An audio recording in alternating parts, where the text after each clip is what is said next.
నమస్తే, welcome to Sakshi sports. This is Durga. Under 19 world cup లో యువ భారత్ దూసుకెళ్తోంది. అయితే ఐపీఎల్ సెన్సేషన్ వైభవ్ సూర్యవంశీ మాత్రం ఫ్యాన్స్ కు అసలైన ట్రీట్ ఇప్పటి వరకు ఇవ్వలేదు. మొత్తంగా వైభవ్ సూర్యవంశీ ఈ టోర్నమెంట్ లో 39.20 సగటుతో కేవలం 196 పరుగులు మాత్రమే చేయటం గమనార్హం. అయితే ఆఫ్ఘనిస్తాన్ తో జరిగే సెమీఫైనల్లో నంబర్ 1 బ్యాటర్ గా నిలిచే అవకాశం ఉంది. ఈ ఛాన్స్ ను సద్వినియోగం చేసుకుంటే ఈ యంగ్ ప్లేయర్ నంబర్ 1 అవ్వటమే కాకుండా పాకిస్తాన్ కు చెందిన బాబర్ అజమ్ రికార్డును కూడా బ్రేక్ చేసే ఛాన్స్ ఉంది. ఆఫ్ఘనిస్తాన్ తో జరిగే సెమీఫైనల్లో వైభవ్ సూర్యవంశీ ఈ ఛాన్స్ ను సద్వినియోగం చేసుకోవాలంటే భారీ ఇన్నింగ్స్ ఆడాల్సి ఉంటుంది. దీంతో అభిమానులు ఆసక్తిగా ఎదురు చూస్తోన్న సెంచరీ కూడా వస్తుందన్నమాట. ఇలా చేస్తే బాబర్ అజమ్ రికార్డును బ్రేక్ చేసే ఛాన్స్ ఉంటుంది.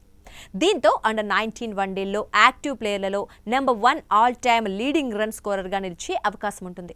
అండర్ 19 వన్డేల్లో యాక్టివ్ గా ఉన్న ఆటగాళ్లలో బంగ్లాదేశ్ కు చెందిన అజీజుల్ హకీం 37 మ్యాచ్ల్లో 35 ఇన్నింగ్స్ల్లో 1261 పరుగులతో అత్యధిక పరుగులు చేసిన రికార్డును కలిగి ఉన్నాడు. ఈ బంగ్లా ప్లేయర్ సగటు 42.03, స్ట్రైక్ రేట్ 74.79గా ఉంది.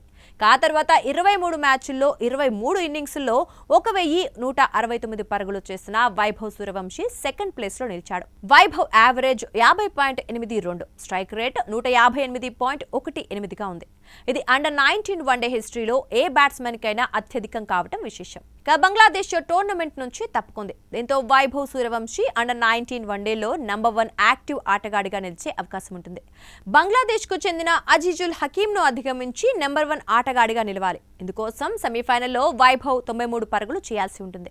వైభవ్ సూర్యవంశీ సెంచరీ సాధిస్తే యాక్టివ్ ప్లేయర్లలో నంబర్ 1 అత్యధిక పరుగులు చేసిన ఆటగాడిగా నిలవటమే కాదు, బాబర్ అజమ్ రికార్డును బద్దలు కొట్టగలడు.